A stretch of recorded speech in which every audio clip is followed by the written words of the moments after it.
Welcome to Uniquely Female Troubles. My name is Leslie Wells. Today I want to read you some passages from a book I read recently. And the reason I want to read them to you is I think that this book, more than any other I think I've ever read, expresses one of the main reasons why young girls agree to have sex when they don't want to. And I know sometimes they do want to. And that's a totally different reason. And I'm not saying it's a bad reason. I'm not going to pass judgment. I personally think it's a good idea to wait until you're more than like 16 or 15 or 14. But at least they're doing it because they want to. But I personally believe that many people, young girls, young teens, I would say in between, say, like 13 and 16, generally agreed to do that with their boyfriends or with other people too, because of a lot of different psychological reasons that have absolutely nothing to do with sexual desire. And this book expressed that better than anything else I've ever read. But before we start talking about that, I want to let you know that I am posting a piece of my art on my community posts almost every night. So if you guys would like to check out my art, I would love for you to look at it. I thought I'd put it on there and let you see what I do with collage and mixed media, sometimes painting. But anyway, the book I'm reading these passages from is called In the Shadow of Enlightenment, A Girl's Journey Through the Osho Rajneesh Cult. And the author is named Sarito Carroll. And I don't know how many of you have heard of Bhagwan Sri Rajneesh. He became very much more famous than I'm sure he ever was before when Netflix did a documentary called Wild Wild Country. And if you haven't seen that, and if you do have Netflix, I would definitely recommend checking it out. But the really interesting thing about this documentary is that if you watch that, you would not think there were any children there at all. But there were, unfortunately. And this person, Bhagwan Sri Rajneesh, he was a guru from India, and he set up camp in Oregon. And the author of this book's mother started following this guru, and she took her daughter, and they did move to his ashram in India. But then, because of tax problems and other legal problems that he was having in India, he left their whole location, their whole group, ashram, moved to a big piece of land in Oregon. And they built a city. And that is what Wild Wild Country on Netflix is about. It's about this whole thing. But you wouldn't know, like I said, you wouldn't know that there were any children there. But actually there were. And there were children in his ashram in India too. And these children were not kept safe. They were not supervised properly at all. They just kind of ran around in packs and did whatever they wanted to do and got in big trouble and were abused by adults because no one was protecting them. And that is a theme that happens over and over and over. And it's like these people start following these gurus, and they think that that's the most important thing in their life that they have to do, even though they have children. And when you have a child or children, the most important thing in your life that you have to do is take care of those kids, not follow a guru or not do anything else like that. And also Bhagwan Sri Rajneesh became very notorious, and he was known as the free love guru. He did not believe in marriage, and he did not believe in, he taught free love, and he didn't think that sex had to have anything to do with any type of emotional connection. And so he was not very well received in the U.S., and the documentary makes it quite interesting about the stuff that happened to him. And if you don't have Netflix or don't want to watch this long, I think 4-part or 6-part docuseries, you can definitely see documentaries about him on YouTube. And so, but this girl ended up in India. She was a young teen, And I'm going to start reading you some passages from this book that specifically zero in on her relationship with men. And I mean men, I mean adult men. Her mother was nowhere around, even though she was on this property. But the guru and the leaders just convinced these people that they didn't need to keep track of their kids, that their kids would be perfectly fine. Like, what could go wrong, right? So the first thing I want to read you, I'm going to start on page 62. And quite a bit of things happened before this to her, but we're going to zero in on the things that she expresses about her interactions with these men. So she's talking about how different people were having sex. And I'm just going to call it S because of the dumb rules of YouTube. And I'll have to use a few other euphemisms, and I'll have to not necessarily read it exactly as it's written on some cases. So, so she knows that it's going to be, she says, next it was my turn. And this is on page 62. Next it was my turn. I was so nervous. I stood back hesitantly. I wasn't sure I even wanted to kiss him. What I did know is that I wanted him to like me. I wanted to be his favorite, though I was already pretty sure I wasn't. So, right there and then, that tells you why was she kissing this guy, this adult man? It wasn't because she wanted to kiss him. It was because she wanted him to like her, and she wanted to be his favorite girl. She was definitely not his only girl, because that was not something, monogamy, plus, I mean, she's only a child, but like having attachments to a romantic partner was discouraged in this culture. But yeah, I think it's so interesting that even though she's living in a culture that's totally different than ours, totally different, but yet I could identify with so much of what she said. You kiss a boy because you want them to like you. I mean, maybe you want to kiss them, maybe you don't, but you want them to like you. You want to be his favorite. And so she started being with this older man. And so she says, on page 94, she says, but I was 12. She was 12 years old. And I knew that it wasn't normal for a man to touch me that way. I knew it was sexual, but I wanted him to like me. So I settled on the notion that he only touched me like that because I was special to him. Somehow, I did not put two and two together to realize that all the open S I had witnessed would one day pertain to me. And when she talks about open S, in the ashram in India and also in the place in Oregon, people had S in public. It wasn't supposed to be anything to be ashamed of. So you could turn around, you could walk around a corner and there could be a couple engaging in various acts that are normally considered private, and they would be doing it right in the open. So on page 97, she says, we were all supposed to live with joy. Negative emotions were bad, and we were always positive. There was nowhere to put my feelings except to hold them inside. So have you ever heard of toxic positivity? And that is when someone imposes positivity on you, even though you're experiencing some very valid, very negative emotions. If you're supposed to always act happy no matter how you really feel, that's toxic positivity. And it was not acceptable in her culture to be hurt and have all these negative emotions involving her connection with this man. So she had to stuff them down inside. There was nowhere else for them to go. So then on page 106, she talks about him taking away her virginity. Very sad. So she said, I sensed that what was happening was not above board, but my longing for love and attention won out. I told myself that our budding secret love affair was something special.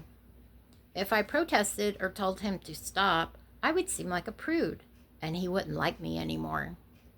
We kept kissing as he stimulated my blank.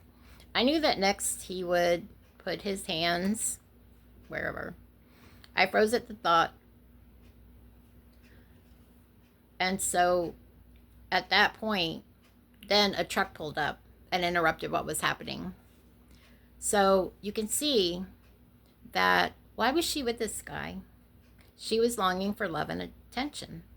Did her mom act like she loved her? No. She went weeks or months without even seeing her mom. Did she have... I don't even think she knew who her dad was. I can't really even remember that. But she never got attention from him, even if she did know who he was. Her mom wasn't paying her attention, or much less looking out for her welfare. That wasn't even a thing. And so, why was she with this guy? She did not want to do this. But she told herself it was special. She told herself he was doing it because she was special to him. She needed so badly to be special to somebody. And she knew this was the only way it was going to happen. So, on page 107, she said, she kept telling myself, this is good. This means he loves you. But I was conflicted. Another wiser voice said, run home. I tried to ignore that voice. The side of me that wanted to fit in and please others compelled me to stay, insisting, don't be difficult.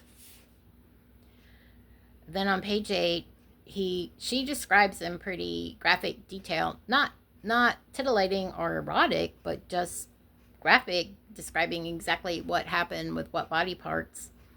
And he does take away her virginity. And when I felt he held me,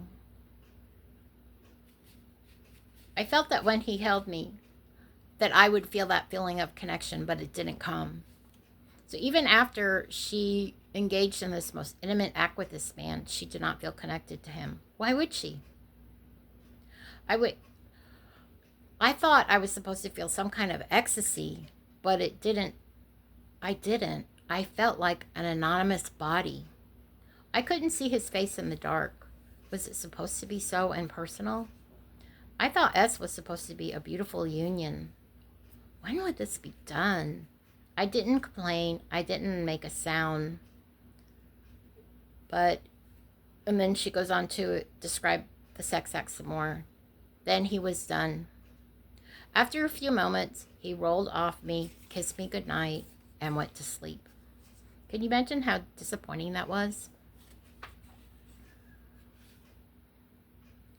The fullness I had felt in my heart, the excitement and anticipation I felt just an hour earlier, morphed into heartache and loneliness. I felt stupid and soiled in a way that couldn't be undone.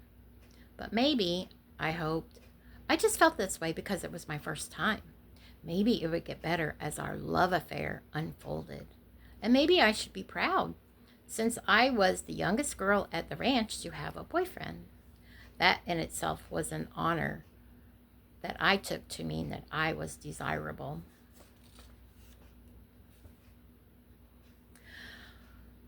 Then she said on page 109, I felt so shaky. And now that the deed was done, I needed him to reassure me that he would treat my delicate heart with care. Do you think this man treated her delicate heart with care? He didn't. Big surprise, right? He wasn't doing this because he loved her. You know why he was doing this. I don't even have to say it. But yet, she needed this connection so bad that she did something she absolutely did not want to do. And then she says on the same page, 109, I took our connection seriously and found it crude when his friends laughed and congratulated Milarepa. That was his commune name. Everybody had a different name. Hers was Sarito, and his was Milarepa for, quote, popping my cherry. Those words made me feel ashamed, like taking my virginity was a sport. Each time I ate dinner with him, Milarepa invited me home with him. And when we were alone together, the macho demeanor vanished and he became loving. I drank in his adoration and tenderness, and the tension in my heart melted when our bodies pressed into each other.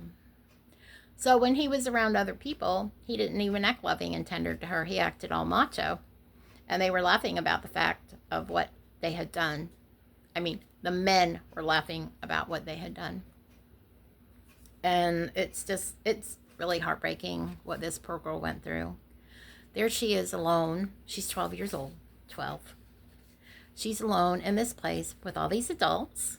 At this point, there were very few people. This was during the time when they were actually constructing the place in Oregon, building the buildings and the infrastructure and all that stuff. And she was there with all these people. I can't even imagine that, being alone, not being with my family. And I hope a lot of you can't imagine that either, because it's absolutely awful. And the fact that she tried to have the only connection that was available to her. You know, some people would say, oh, she should have, saved herself for marriage, or she should have said no. Is it a 12-year-old child's job to say no to an adult? In general, that's not something that's going to happen. And the fact is that it wasn't even about the S for her. It was about the connection, the love. She called it a love affair. Do you think he thought of it as a love affair? I don't. And so it's like, what is going on with this poor child?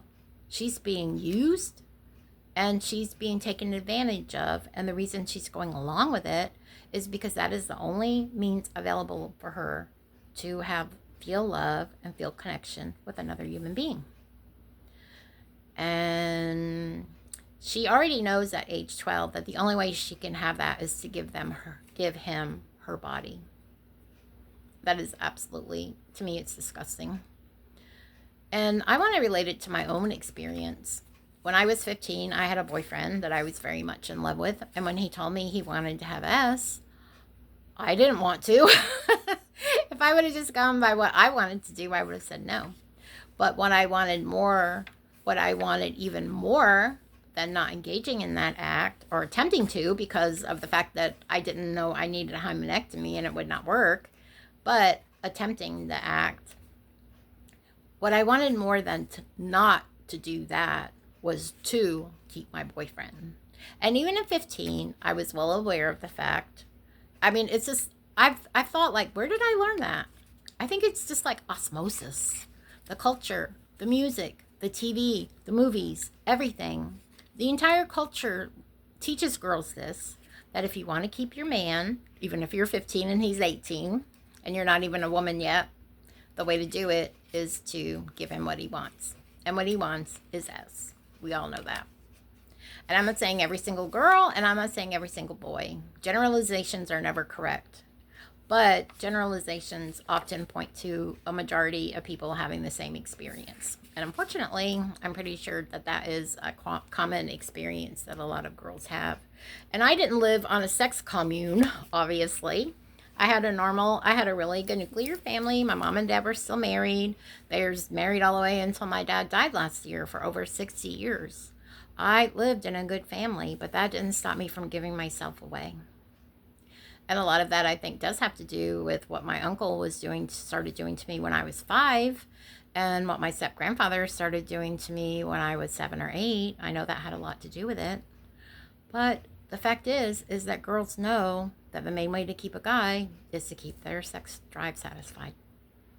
And whether you're 15, whether you're 12, whether you're 50, whether you're 30, it comes down to that same dilemma. When it's like it's like your body is your price of admission. Your price of admission into their hearts, your price of admission into that connection and that love. Your price of admission is not feeling like you're going to lose them any minute when they run across a girl who will give them what they want. And even though I lived in a normal town, in a normal, good family, I wasn't on a commune that was run by a free sex guru, and I wasn't in her culture. those feelings that she expresses they resonate with me so much. And I have a feeling they're going to resonate a lot with you guys too, unfortunately. So I would love to hear what you guys think about this. Have you seen Wild Wild Country? It is fascinating. I love it. I don't have Netflix anymore, but I've seen it a few times. And I have read other books about this Rajneesh, I can't think of his name, Bhagwan Sri Rajneesh. That was his name, and we'll talk about that a little bit later. It was changed into the name Osho. And even though he passed away a pretty long while ago, he passed away at least over 20 years ago. There are Osho centers all over the world. And he's still a very popular person. If you go in a New Age bookstore, you can find his books. If you look him up on Amazon, I'm sure you can find his books. And it's just so fascinating to me that a person in her situation that was so different than mine expresses the same feelings that I had. And yet I had a family that loved me and that took care of me. I still managed to find a way to give this boy what he wanted. And I feel really sorry. I don't know if sorry is the right word. I don't know if pity is the right word. I feel a lot of empathy for the child that I was that was so desperate to keep that boy. How long was he in my life after that? I was so positive we were going to spend the rest of our life together. Did we? No. By the time I was 17, he was long gone. So what good did it do me, right? That's something to think about. Well, thank you very much for watching this, and I would love to hear your comments. I would love to turn this from a monologue to a dialogue, and please like the video and subscribe to my channel. I would appreciate that very much, and if you want to check out my art on my community posts, it's there. Thank you very much, and have a great evening. Bye.